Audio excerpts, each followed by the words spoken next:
And now we're into screen world. So with it exposed, that's the assignable PCB, the LED driver and the touch PCB.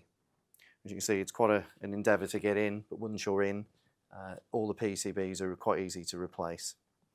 So we'll take a quick look at the 3 PCBs that make up the screen assembly. So the first one is the encoder PCB. If this ever needs to be removed, it's simply going to be a T10 driver, all of these screws removed. You will find that this cable here is actually attached to the assembly. A good point also is, although these are very simple to pull off, it is imperative you get them the right way around. So to make it simple, just put a mark on one of them for your own reference. Next, we'll look at the LED driver. With this, it's just going to be a case of unplugging this main cable here and these 2 backlights. You can see they're supposed to go effectively corner to corner. This is obviously an earlier model.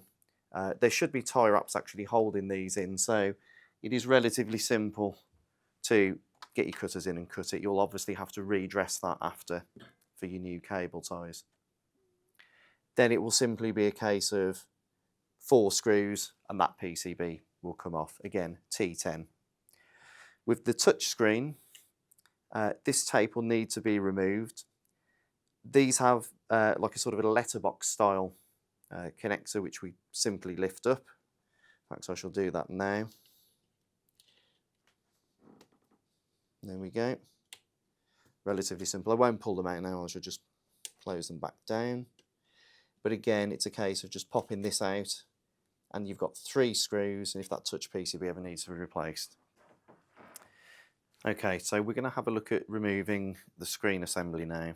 A couple of things we need to do. As I mentioned in a previous section, there should be cable ties holding these on to the LED driver board, but fortunately they're removed. However, there is one here holding this power cable on, so I'm going to proceed to cut that and retrieve that from out of there. There we go. So that's free now. So we may as well continue now to start removing these cables, because we want to be able to pull this outer cover off without anything anchoring it down. And obviously with these, you know, it's pretty obvious that they go in diagonals to each connector. We need to disconnect the touch cable to the touch PCB, and again there is another cable tie. When we flip this over, we can get our cable ties in ready for when we put it back down. I'm going to remove this tape.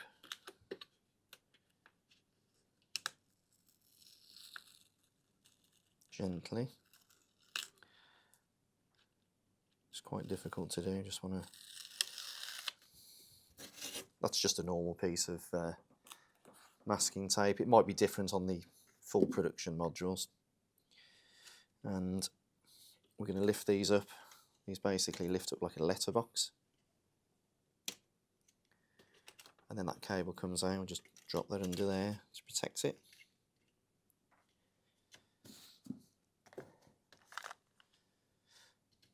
So I may leave these screws on and leave these boards on just for the purposes. We've already covered how these are removed. So let's see. This big loom here. We've marked one of these so we don't mix these 2 up. We'll disconnect those cables too.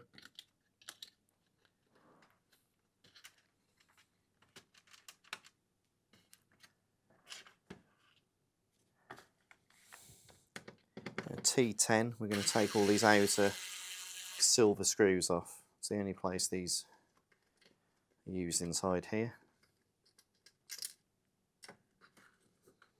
Of course, try not to proceed to drop the screws inside because they aren't magnetic, so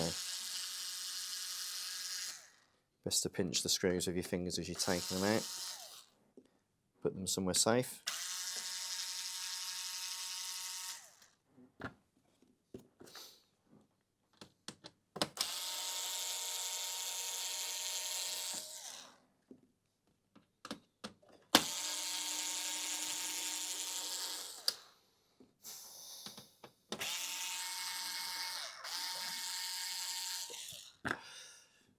Okay, so with those off, let's just look at where we're at in case we've missed anything. Let's see.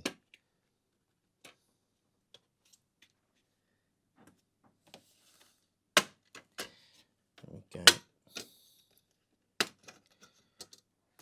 It's just pinched around the edges. Be careful here we don't foul. These edges are beveled, so it shouldn't cut through any of this cable loom here, but again, proceed with caution. Don't cause yourself any more problems. And there you can see the back casing of the screen is removed. I've left these on because obviously we're going to put this back together.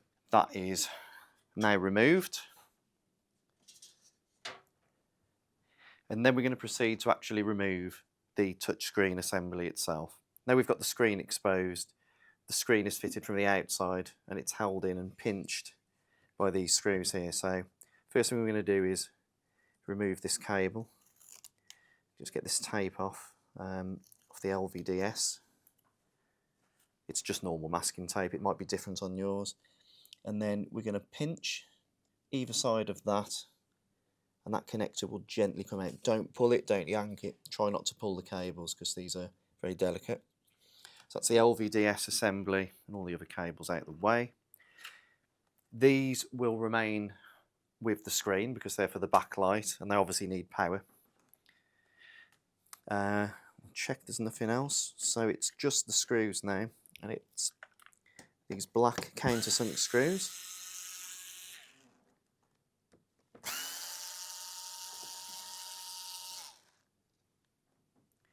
And you will find underneath this screen there is a conductive gasket which may need to be replaced if you change the screen. You may be able to reuse it, but we'll take a look. So hopefully now with all of those off, we hold the screen down and lift the panel gently away.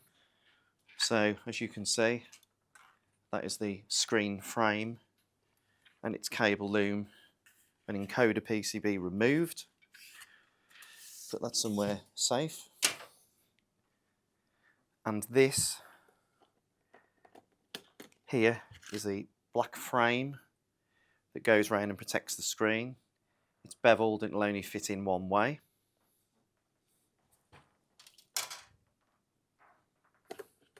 And then either side of this, we've got these retaining metal brackets.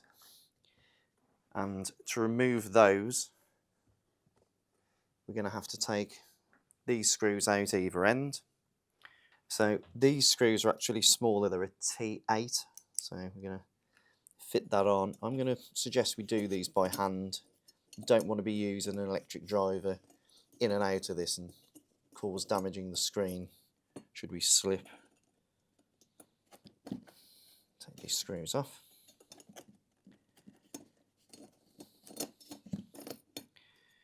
There we go, that's one. Gently turn that round.